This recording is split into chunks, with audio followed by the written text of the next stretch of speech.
profesor, profesora de yoga, ¿cómo estás? Puede que en algún momento en ese proceso de diseñar tus propias clases te hayas hecho esta pregunta o alguna parecida, y es: ¿cómo enseñar yoga más allá de asana? Yo creo que igual que los alumnos progresan en su práctica desde el inicio de la misma hasta pasado un tiempo, nosotros como docentes de la enseñanza de yoga también pasamos un proceso evolutivo y un refinamiento en torno a lo que es el diseño de nuestras clases de yoga. Dentro de ese proceso, como digo, puede que llegue esa pregunta de: vale, pero ¿cómo hago que mis clases de yoga no sean simplemente asana? Es una pregunta importante, o sea, quiero que hagamos hoy aquí una reflexión acerca del trabajo que te voy a presentar y de algunas ideas para que puedas llevar a cabo un diseño y una secuenciación enfocada a este aspecto. Y lo primero es que me gustaría explicarte cómo son mis clases, ¿vale? Yo creo que todos podemos entender que en el contexto actual de la enseñanza de yoga, la mayoría, un gran porcentaje de las enseñanzas que se ofrecen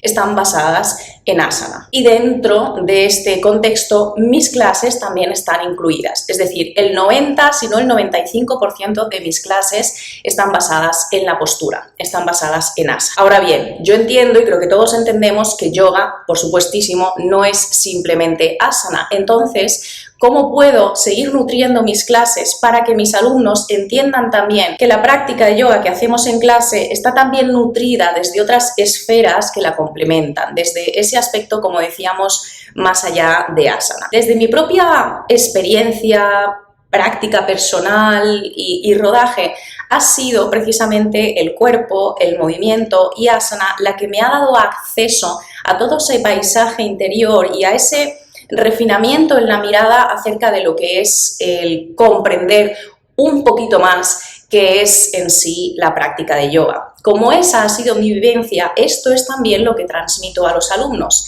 Ahora bien, a medida que ha evolucionado mi enseñanza, yo he ido evolucionando también la manera en la que planteo estos conceptos en clase de yoga. Obviamente, si tengo un 90-95% de asana en clase, voy a utilizar un lenguaje y una instrucción muy precisa, basada en la alineación, en la construcción segura de las posturas. ¿Para qué? Para que mis alumnos, dentro de todas las propuestas que hagamos, caminen ese proceso y hagan una progresión en asana saludable, coherente y segura para ellos. Aún así, para mí es importante que dentro de mis clases siempre hayan espacios que contemplen esta idea de enseñar yoga más allá de asanas y que no, en realidad no tiene que ver con la meditación ni el pranayama, porque como veremos después, en realidad dentro de una secuencia tú puedes colocar espacios muy bien definidos sobre la meditación o sobre el pranayama. Lo que yo te estoy hablando es cómo le otorgamos a una secuencia de asana esa capa de información, esa capa de conocimiento teórico y filosófico que nos aporta el conocimiento y la vivencia del yoga. De esta manera, yo planteo a lo largo del curso una progresión evidente a nivel de asana, pero también voy planificando los conceptos, los conocimientos y los aspectos de todo ese lado filosófico de la práctica de yoga que yo quiero transmitir a mis alumnos, ¿de acuerdo? Es el trabajo de las líneas pedagógicas. Ya sabéis que yo soy formadora en diseño y secuenciación. Tienes en el Instituto de Yoga una de las formaciones más robustas y completas en torno al diseño de la secuenciación y dentro de esa formación es donde te hablo de lo que es la línea pedagógica, es decir, el planteamiento planificado del conocimiento que vamos a transmitir a los alumnos desde el principio del curso hasta el final del curso. Aquí no solo entra asana, sino que entran otras temáticas. Pero en este vídeo te voy a dar un vistazo con los que puedes empezar a trabajar para aplicar este método a tus propias clases de yoga. Lo primero de todo es que tú, como docente de la enseñanza de yoga, como líder de tu enseñanza de yoga, decidas ¿qué es lo que quieres transmitir a los alumnos relacionado con este aspecto, más allá de lo que te haya llegado de que sí o sí tiene que estar inevitablemente en las clases, este concepto lo tienen que conocer, esto tiene mucho peso? ¿Tú qué es lo que quieres enseñar? Y en este momento es cuando abrimos lo que yo llamo un proceso creativo intencional. Fijaos, Os decía al principio, igual que cuando un alumno comienza sus clases de yoga y vive una progresión en determinado periodo de tiempo, un profesor de yoga también vive una evolución desde que empieza sus clases hasta que va perfeccionando ese lado docente y ese lado en el diseño y en la secuenciación. Entonces, te acabo de hablar de que en el Instituto de Yoga tienes una formación completísima para el diseño de las clases y la planificación del contenido a largo plazo. Es decir, aquí hay un método. Y si en este propio proceso de secuenciación podemos tardar un tiempo en refinar cada uno de los pasos y en encontrar nuestra voz, cuando damos un paso más allá e incluimos dentro de la secuenciación estos aspectos, yo entiendo que se ha dado una evolución en la intención que tú tienes dentro del diseño y de la secuenciación. Lo que vengo a decirte es, si yo para diseñar asana he desarrollado todo un curso y te hablo de ello dentro del Instituto de Yoga, cuando quiero incorporar filosofía, tradición, conceptos o emociones, me preparo las clases mucho más, ¿vale? Entonces, lo primero es que te manejes con determinada soltura dentro del diseño de asana, dentro de las propuestas que tú quieres transmitir a tus alumnos. Y lo segundo es que hagas un proceso creativo en base a ese concepto o a esa idea que tú quieres transmitir. Hay profesores que se sienten muy inclinados a compartir determinadas emociones, ¿vale? Traer emociones a la práctica, emociones elevadas, ¿vale? Emociones puras de manera intencional es muy positivo para los alumnos.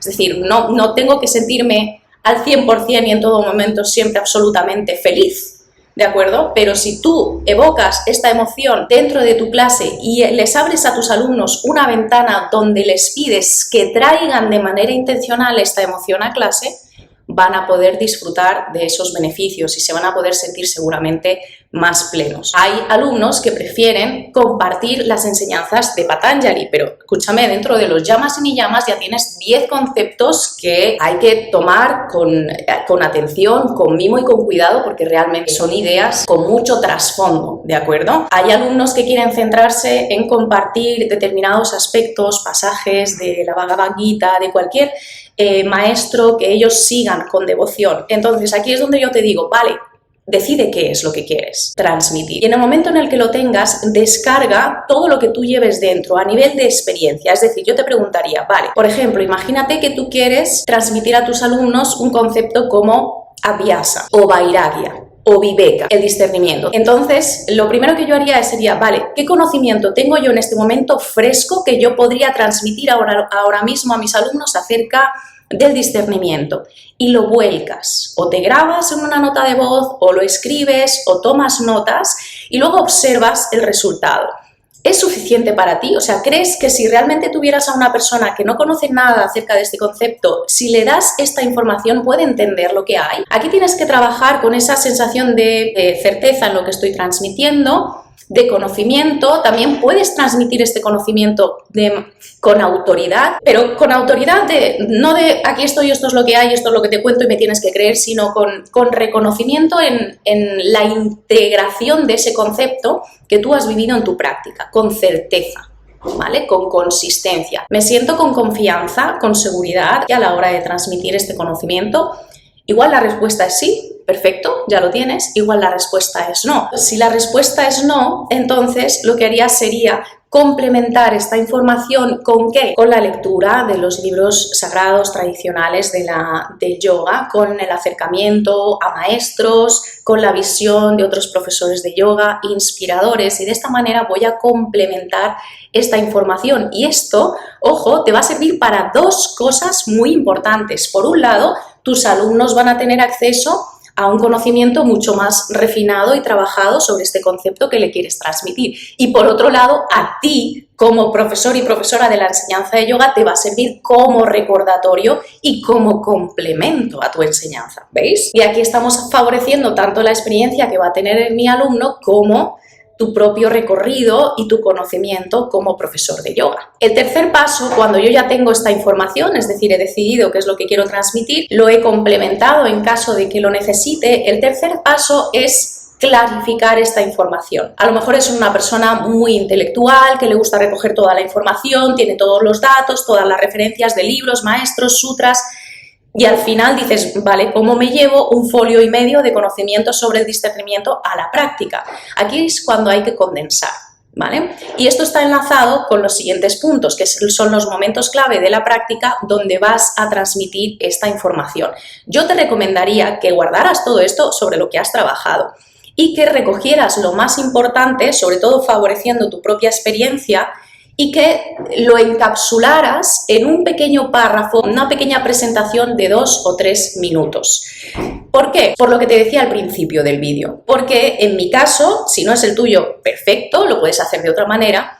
El 90-95% de mi práctica se basa en asana. Entonces, yo planteo este conocimiento de una manera concisa y directa. Porque lo hago, sobre todo, en 2 momentos. Aunque hoy hay más, para mí sería importante hacer esta pequeña presentación al inicio de la práctica y hacer un recordatorio de este conocimiento al final de la práctica. Entonces, ese inicio de la práctica, desde mi punto de vista, son 2-3 minutos de presentación de concepto mientras mis alumnos están en el inicio de la práctica o puedes iniciar la clase de 1000 maneras, ¿verdad?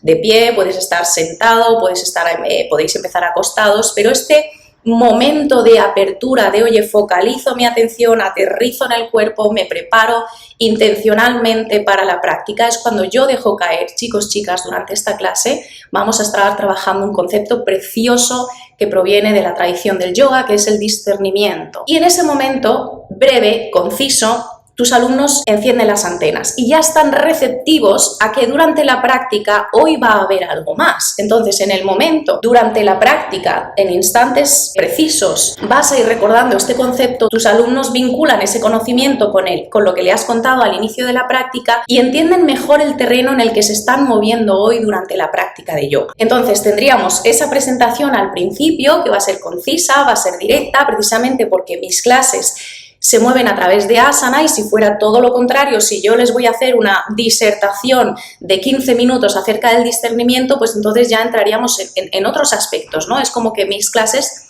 tenderían más a una presentación teórica o a una ponencia, ¿de acuerdo? Ya cambiarían los conceptos. De vez en cuando, si algo lo requiere o hay preguntas o planteas esta presentación de otra manera, sí que puedes estar un ratito más de tiempo, pero como yo te estoy hablando del contenido preparado a lo largo del curso y de la línea pedagógica, mi manera normalmente, en la gran mayoría de los casos, es hacer una presentación concisa y directa de este concepto. Luego, durante la práctica, hay momentos que se prestan bastante a volver a hacer un recordatorio, ¿de acuerdo? Como Adho Mukha Svanasana, si eres un profesor o una profesora que suele mantener un poquito esta postura, pues puedes aprovechar que los alumnos ya conocen mucho su estado dentro de Adho Mukha Svanasana para compartir ese recordatorio. Puedes utilizar pequeños espacios de quietud, el principio del saludo al sol, el final del saludo al sol, todos esos momentos que de manera natural tú entiendes de, hey, ha habido una pequeña pausa, tenemos un poquito de quietud, oye, recuerda que estamos trabajando esto, esto y esto. Y luego, por supuesto, al final de la práctica. Cuando haces al final de la práctica en tu Shavasana, sueltas de nuevo ese pequeño recordatorio de fíjate qué práctica tan maravillosa has vivido hoy, te has movido a través de asanas, has estado atento a tu respiración, a tus percepciones y además has empezado a conocer o a profundizar a través del movimiento en este potente concepto que es el de bla bla bla. Y así, de esta manera, es como yo terminaría la práctica de ese día. Por tanto, como ves, claro que se puede enseñar yoga más allá de asana, pero estamos muy acostumbrados a movernos en el terreno secuencial y postural de la práctica. Entonces, cuando abordamos este tipo de clases, necesitamos igualmente un proceso de aprendizaje. Por eso es tan importante, por lo menos para mí, que no te dejes llevar por la espontaneidad cuando trabajamos con este tipo de conceptos. Obvio que lo puedes hacer y seguro que te sale súper bien desde mi punto de vista. A mí me gusta más hacer este proceso de creatividad porque así siento que, por un lado, yo hago un recordatorio de aquello que quiero transmitir